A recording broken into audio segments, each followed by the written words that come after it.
Ellie, what kind of wife do you think you are, letting this house fall apart? You'll never be good enough for my son, Madge sneered, her eyes glinting with malice. I froze, the dish towel clutched in my hands as her words sliced through me like shards of glass. My heart pounded, and I struggled to find my voice, swallowing the lump that had formed in my throat. Nate shuffled into the kitchen, his brow furrowed. Mom, what's going on? Don't you see how she's let everything go? Madge gestured around the room, her lips curled in disdain. This place is a mess. You deserve better than this, Nate. I glanced around our modest home, the warm tones and cozy furnishings that had once brought me such comfort, now seeming dull and inadequate under her scrutinizing gaze. That's not fair, Mom, Nate said, his voice wavering. Ellie works hard, and we're happy here. Madge scoffed, her eyes narrowing. Happiness? Is that what you call this? She turned her withering stare back to me. Mark my words, Ellie, you'll never measure up. The words stung, reigniting the doubts that had been simmering beneath the surface. I opened my mouth to respond, but Nate spoke first. Mom, please, let's not do this again. He ran a hand through his thinning hair, his shoulders slumped in resignation. Madge pursed her lips, her expression hardening. Fine, but don't say I didn't warn you. With a dismissive wave of her hand, she turned and stalked out of the room, leaving a tense silence in her wake. I exhaled slowly, my hands trembling as I set down the towel. Nate, He held up a hand, his eyes downcast. Not now, Ellie. Please, just not now. As he retreated to the living room, I felt a familiar ache settle in my chest. This wasn't the first time Madge had unleashed her scathing criticism, and it certainly wouldn't be the last.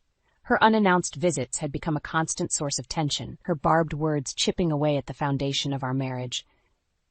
I longed for the early days, when Nate's warm smile and gentle touch had been enough to chase away my doubts. But now, as I surveyed the kitchen that had once been a sanctuary, I couldn't shake the feeling that the cracks were beginning to show. With a heavy sigh, I turned back to the sink, the water running cold as I scrubbed at the dishes with renewed vigor. Madge's words echoed in my mind, taunting me with the fear that perhaps she was right, that I would never be good enough, no matter how hard I tried. But deep down, a flicker of defiance burned within me. This was my home, our home, and I refused to let her poison seep in any further. I would find a way to prove her wrong, to show Nate that our love was stronger than her bitter words. Even as doubt gnawed at the edges of my resolve, I clung to that glimmer of hope, determined to weather this storm and emerge stronger on the other side.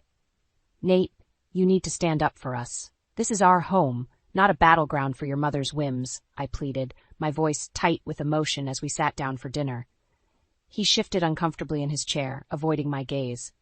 Ellie, you know how she is. It's just easier to go along with it. I stared at him incredulously, my frustration mounting. Easier for who, Nate? Certainly not for me. I gestured to the grocery bags he'd brought home, their contents spilling onto the counter. I didn't ask for any of this. Nate sighed, rubbing his temples. She said we were running low on a few things. I didn't think it would be a big deal. That's not the point, I insisted, my voice rising. She has no right to dictate what we need or how we run our household. This is supposed to be our home, our life together. He met my gaze then, his eyes pleading. Ellie, please. You know how much she means to me. I felt a familiar tightness in my chest, the weight of Madge's constant interference pressing down on me. And what about what I mean to you, Nate? Don't I deserve to have a say in our own home? His shoulders slumped and he shook his head slowly. Of course you do. But my mom, she's just trying to help. Help? I echoed, my disbelief palpable. By undermining me at every turn? By making me feel like an outsider in my own marriage? Nate reached across the table, his hand covering mine. That's not her intention, Ellie. You know how she can be. Overbearing, sure, but she means well. I pulled my hand away, my frustration boiling over. Well, her intentions don't matter when the result is the same. I can't keep living like this, Nate. Something has to change. He nodded reluctantly, his expression pained. Okay. How about this? We'll set some boundaries with my mom. A routine of sorts. That way, she knows when she can visit and we can have our space the rest of the time. I studied his face, searching for any sign of hesitation or doubt, but he seemed sincere, even hopeful. Slowly, I nodded. my shoulders sagging with a mixture of relief and resignation. All right, a routine. But Nate, I need you to stick to it. No more giving in to her every whim, no matter how much she pushes. This has to be our home, our rules. He reached for my hand again, and this time I let him take it. You're right, I promise, Ellie. From now on, we're a team. As I looked into his eyes, I wanted desperately to believe him. But a nagging doubt lingered, a voice in the back of my mind whispering that this was only the beginning, that Madge's grip on our lives would not loosen so easily. Still, I forced a smile, pushing those doubts aside for the moment. Okay then, a fresh start. Nate returned my smile, his expression a mix of relief and determination. A fresh start, he echoed. But as we began to clear the table, the weight of Madge's interference still hung heavy in the air, a silent reminder that our battle was far from over. I saw you with another man, Ellie. How could you betray my son? Madge's accusatory message left me trembling with rage and fear. I stared at my phone, rereading the words over and over, as if they might somehow change. My heart pounded in my ears, a sickening mixture of disbelief and dread churning in my stomach. With shaking hands, I typed out a response. What are you talking about, Madge? I would never. Before I could finish, my phone buzzed with an incoming call from Nate. I drew in a sharp breath, bracing myself for the confrontation. Nate, listen, your mother is making some ridiculous accusation. Save it, Ellie. He cut me off, his voice cold and distant. She saw you, with her own eyes. I recoiled as if he'd struck me. That's impossible. Nate, you have to believe me. Enough, he snapped. I don't want to hear your excuses. How could you do this to me, to us? Tears stung my eyes as frustration and desperation clawed at my throat. Nate, please, just let me explain. There's nothing to explain, he said, his tone laced with finality. It's over, Ellie. I'll have the divorce papers drawn up first thing in the morning.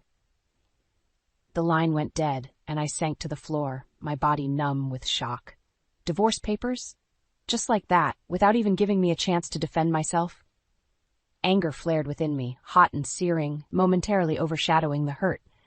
How dare he take his mother's word over mine? After everything we'd been through, everything I'd sacrificed to make our marriage work?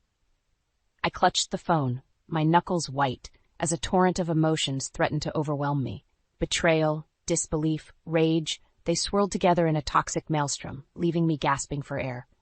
The sound of the classroom door opening jolted me back to reality. I hastily wiped my eyes, struggling to compose myself as my students filed in. Mrs. Wilkins, are you all right? One of them asked, her brow furrowed with concern. I forced a tight smile, my heart still pounding. I'm fine, dear, just a little family matter. Nothing to worry about. As the class settled in, I moved mechanically through the lesson, my mind a whirlwind of thoughts and emotions. How could Nate believe such an outrageous lie?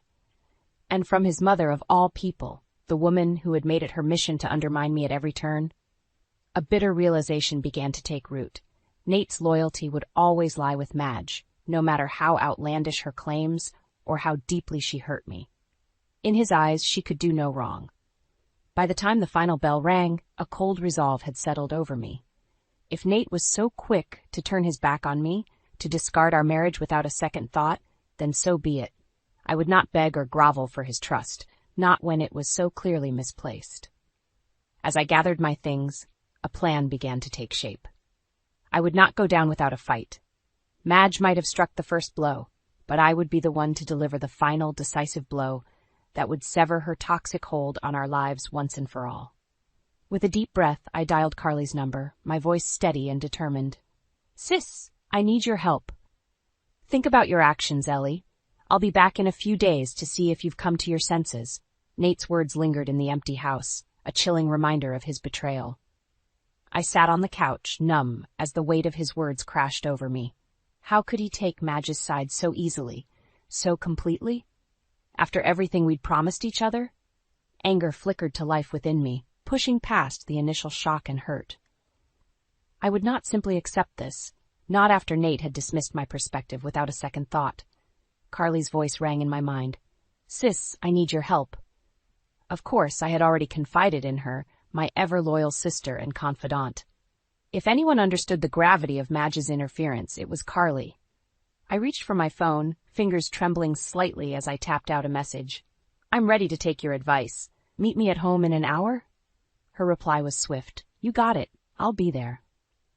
I took a deep breath, steeling my resolve. This was no longer about trying to reason with Nate. That path had been blocked by the stubborn allegiance to his mother that he seemed incapable of overcoming.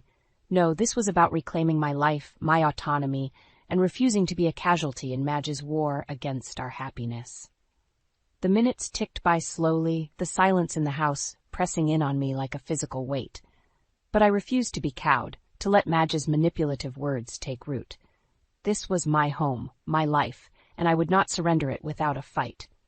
At last, there was a knock at the door. I opened it to find Carly, her expression a mix of concern and determination.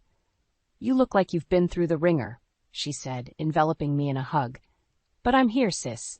We'll get through this together. I nodded, ushering her inside. You were right, Carly. Madge has gone too far this time. I can't keep living like this, constantly under her thumb. Carly's eyes narrowed. So what's the plan? You know I've got your back, whatever you decide. I took a deep breath, the words coming easier now. I'm done trying to appease her or make Nate see reason. It's clear he's too deep in her toxic web. I need to protect myself, to get out before this drags me down any further. Carly nodded slowly. Okay, then, what do you need from me? Just be there for me. Help me figure out the next steps. I can't keep letting Madge control my life, our lives. I looked at her, my jaw set. It's time to take a stand. She reached out, squeezing my hand. You've got it. We'll get through this together, one step at a time. I'm not going anywhere. As I met her gaze, I felt a flicker of strength, of determination. This was not the end, but a new beginning, chance to reclaim my life and break free from the toxic dynamics that had threatened to consume me. And with Carly by my side, I knew I had the support to make it through, no matter how difficult the road ahead might be. All your things are at your mom's, Nate. I've submitted the papers, I stated, feeling a surge of freedom course through me as I stood in my new minimalist apartment. Nate's eyes widened, his mouth agape. What? Ellie, wait. No more waiting, I cut him off, my voice steady and resolute. You made your choice, Nate. Now I'm making mine. He ran a hand through his hair, his expression a mix of disbelief and desperation. But how did you even manage all this so quickly? A small smile tugged at my lips. I had help from someone who actually has my back. Carly emerged from the bedroom, her arms crossed defiantly. That's right. We've been busy while you were off playing the obedient son. Nate's gaze darted between us, his brow furrowed. Ellie, please, let's just talk about this. We can work it out. I know we can. I shook my head, my resolve unwavering. There's nothing left to work out, Nate. You chose to believe your mother's lies over me, your own wife. That's not something I can just move past. Carly stepped forward, her expression hardening. You really messed up this time, Nate. Ellie deserves so much better than the way you've treated her. Nate's shoulders slumped, and he turned to me, his eyes pleading. Ellie, I'm sorry. I was wrong, so wrong. Please, give me another chance. For a moment, I wavered, the familiar tug of emotion threatening to weaken my resolve. But then I remembered the sting of his betrayal, the way he had so easily cast me aside at his mother's whim. I've given you too many chances already, Nate, I said, my voice thick with emotion. This is it.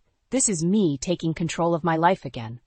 His face fell and he nodded slowly, seeming to finally grasp the gravity of the situation.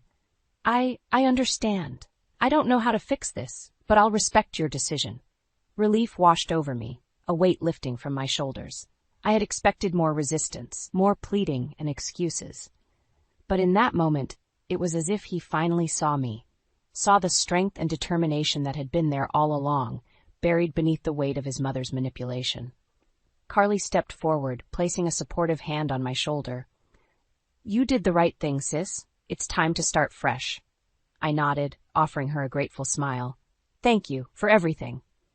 As Nate turned to leave, his shoulders slumped in defeat. I felt a pang of sadness. Despite everything, a part of me still loved the man I had married, the man he had been before Madge's toxic influence had taken hold. But I knew, deep down, that this was the only path forward. I had to break free, to reclaim my life and my sense of self. And with Carly by my side, I knew I had the strength to weather whatever storms lay ahead. As the door closed behind Nate, I took a deep breath, letting the weight of the moment settle over me. This was it, the first step towards a new beginning, a life free from the toxic dynamics that had threatened to consume me. And for the first time in a long time, I felt a glimmer of hope, a sense of possibility unfurling within me. The road ahead might be uncertain, but I was ready to face it head-on, with my head held high and my spirit unbroken. The shrill ringing of my phone cut through the silence, shattering the fragile peace I had found in my new surroundings. I glanced at the caller ID, my heart skipping a beat as Nate's name flashed across the screen. With a steadying breath, I answered. "What is it, Nate?" "Ellie, thank God," he said, his voice strained. "We need to talk. In person." I hesitated, the old doubts and insecurities threatening to resurface. "I'm not sure that's a good idea." "Please, Ellie," he pleaded, "just give me a chance to explain, to make things right." Against my better judgment, I agreed to meet him at a nearby cafe. As I made my way there, my mind raced with possibilities. Was he finally ready to listen, to see the truth? Or was this just another attempt to placate his mother's whims? Nate was already seated when I arrived, his expression tense and haggard. He rose to greet me, but I held up a hand, maintaining a safe distance. "All right, Nate, I'm here. What is it you need to say?" He took a deep breath, his gaze meeting mine with an intensity I hadn't seen in months. "Ellie, I was wrong, so incredibly wrong about everything." I felt a flicker of hope, quickly tempered by the lingering sting of his betrayal. "Go on." Nate reached into his pocket, retrieving his phone. With a few taps, he forwarded me a photo of Tom and me, embracing in what was clearly a warm, familial hug. "Look closely, Nate. It's my brother, not some affair," I said, my voice laced with a mixture of vindication and sadness. His shoulders slumped and he nodded slowly. "I see that now. God, Ellie, I'm so sorry. I should have trusted you, should have listened to you from the start." I studied his face, searching for any hint of deception or manipulation, but all I saw was remorse, a man finally confronting the harsh reality of his mistakes. "Why now, Nate?" I asked, my voice barely above a whisper. "What changed?" He ran a hand over his face, his expression pained. "My mother, she admitted it. Admitted that she lied, that she saw you with Tom and twisted it into something else entirely." A bitter laugh escaped my lips. "Of course she did. And you believed her, just like that." Nate nodded, shame etched into his features. "I know. I have no excuse, Ellie. I let her manipulate me, let her poison our marriage with her lies and control, and in doing so I lost the most important thing in my life." I felt a surge of anger, hot and searing. "You're damn right you did. Do you have any idea what you put me through, Nate? The pain, the humiliation?" He flinched at my words, but didn't try to defend himself. "I don't. I can't even begin to imagine how much I've hurt you, Ellie. All I can do is beg for your forgiveness and a chance to make things right." I studied him for a long moment, weighing his words, his remorse. Part of me ached to forgive him, to try and salvage what we once had. But a larger part, the part that had been forged in the fires of Madge's cruelty, remained guarded, unwilling to let him back in so easily. "I need time, Nate," I said finally. "Time to process all of this, to decide if I can ever trust you again after what you've done." His face fell, but he nodded in understanding. "Of course. Take all the time you need, Ellie. I'll be here, ready to do whatever it takes to earn your trust again." As I turned to leave, I felt a strange sense of resolution settle over me. The truth was finally out, laid bare for all to see, and while the path ahead was still uncertain, I knew that I had taken the first steps towards reclaiming my life, my identity. Madge's web of lies had been unraveled, and it was up to me to decide what came next. For the first time in a long time, I felt truly in control of my own destiny. "We can still fix this, Ellie. I'm sorry. I didn't know." Nate's voice cracked over the phone, but I felt only a cold resolve where his mother's words had once held sway. "What's done is done, Nate," I replied, my tone firm. "Your mother has had her hands around our lives for too long." There was a pause, and I could imagine the pained expression on his face as he registered my words. "You're right. God, you're right. I'm so sorry, Ellie. I should have listened to you, should have had your back instead of letting her pull the strings." I took a deep breath, willing my voice to remain steady. "Well, she can't reach us anymore. This time we're doing things my way." Silence fell, thick and heavy, as Nate struggled to respond. Finally he spoke, his words laced with resignation. "You're right. She's had her grip on me for too long. But Ellie, please, don't shut me out too. I know I've got no one to blame but myself, but I need you to know that my loyalty lies with you now." My heart twisted at the naked emotion in his voice. For so long I had longed to hear those words, to know that his allegiance wasn't hopelessly tangled up in his mother's manipulations, but the hurt ran too deep, the pattern too ingrained. "I want to believe you, Nate," I said quietly, "but beliefs were your mother's currency, and she spent them well. I can't go back to being caught in her web." He was silent for a long moment, and when he spoke again, his voice was thick with emotion. "You're right. You're right. I don't deserve a second chance, not after everything. Just know that I'm sorry, Ellie. Truly, deeply sorry for letting her come between us like she did." I closed my eyes, letting his words hang heavy in the air. There was a time when they might have swayed me, when the sound of his voice might have melted the icy barrier that had formed around my heart. But that time had passed, and the only thing left was the resolve that had carried me through, the determination to never again let Madge's toxic influence bleed into our lives. "I know, Nate," I said finally, "and I believe you mean those words. But this time, it's not about what you or your mother wants. It's about what I need, what we both need to move forward, to leave that misery behind." There was a pause, and then a soft exhalation, as if a great weight had finally lifted. "You're right," he said simply. "You're right."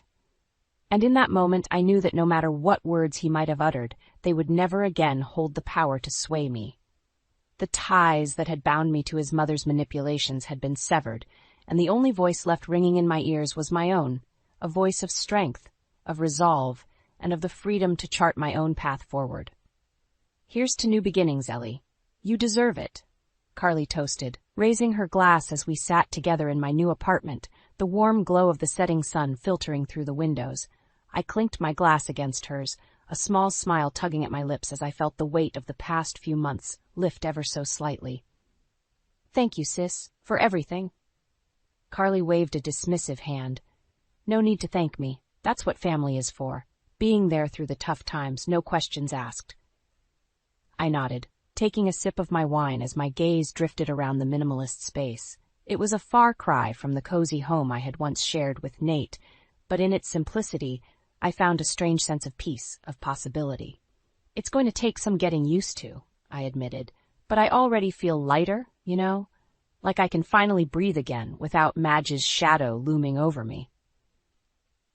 Carly's expression hardened at the mention of my former mother-in-law's name. "That woman did a number on you, Ellie, but you're free of her now, free to live your life on your own terms." I let her words sink in, savoring the truth behind them. For so long I had allowed Madge's toxic influence to seep into every aspect of my life, slowly eroding my sense of self, my confidence. But no more. "You're right," I said, my voice steady and resolute.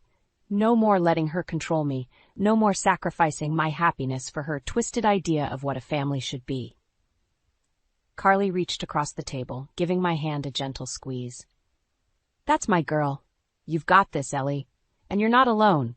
I'll be right here, every step of the way." Gratitude welled up within me, a warmth that had nothing to do with the wine or the fading sunlight. Carly had been my rock through it all, the one constant in a sea of turmoil and uncertainty. Without her unwavering support, I might have faltered, might have succumbed to the doubt and self-recrimination that Madge had so expertly cultivated.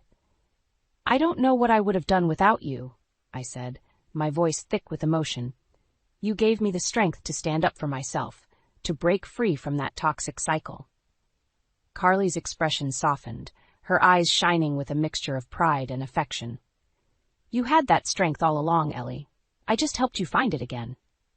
As we lapsed into a comfortable silence, I allowed myself to truly envision the future that lay ahead. A future free from the constant weight of Madge's criticism, free from the fear of never being good enough. It would be a journey, to be sure, but one that I was finally ready to embark upon, with my head held high and my spirit unbroken. The road ahead might be uncertain, but for the first time in a long time, I felt a sense of excitement, of possibility unfurling within me. This was my chance to redefine what happiness meant, to build a life on my own terms, without the toxic influence of those who sought to tear me down.